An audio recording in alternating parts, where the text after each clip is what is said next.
Hello বন্ধুরা, welcome back to my channel. আশা করি তোমরা সবাই ভালো আছো। তো আমার নতুন একটা ভিডিওতে তোমরা সবাই স্বাগত জানাতেছি। তো আজকে গেছিলাম আমার বরের বন্ধুর আশীর্বাদে। তো চলো তোমরা দেখাই।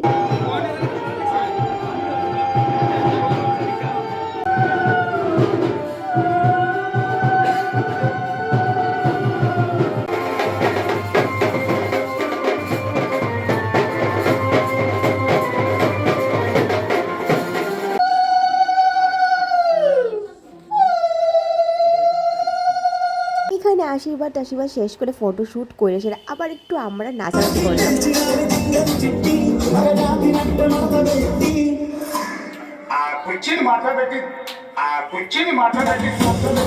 তো নাচানাচি সাইড আয় পড়ছি খাইতাম। তো এখানে আসো আমার বরেরই আরেকটা বন্ধুর বউ আর তার মেয়ে। তো এখানে আমরা বয়ে গেছি খাইতাম। তো চলো তোমরা পুরাটা মেনু দেখাই দিয়েছি কী কী আছে। তো প্রথমে দিয়ে দিয়েছে সাদা ভাত, তারপর দিয়ে দিয়েছে ডাল, তারপর আয়া পড়ছিল বেগুনি আর পকোড়া। তারপর ইডি খাইতে খাইতে আয়া পড়তেছিল ঘন্ট, মানে মুড়ি ঘন্ট, মাছের মাথা টাথা দিয়ে সেটা।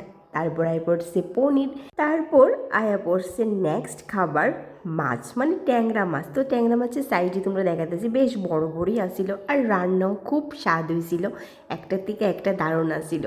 তো যাই হোক, ট্যাংরা মাছের পরে আয় পড়ছিল কাতলা মাছ। তো কাতলা মাছের এখানে আমি পেটিটাই নিয়েছি। তো কাতলা মাছের সঙ্গে সঙ্গে দিয়ে দিতেছিল শসা, তারপর আয় পড়ছিল চিকেন। আরে যখন চিকেনটা আইছিল তখন আমার পাতে ভাতই কম আসছিল, কারণ আমি অন্য তরকারি দিয়ে সেটা ভাত মানে পেট ভরে খাইলেছি, যার লেগে মাংস খাইবার লেগে আর ভাতই আসতো না, এবং ভাত আমি খাইছি না, শুধু খালি খালি মাংস খাইলেছি। তো শেষ পাতে আসছিল এখানে মিষ্টি। তো তোমরা ব্লগটা কেমন লাগছে অবশ্যই জানিবা। নেক্সট ভিডিওতে দেখা হতেছে, টাটা।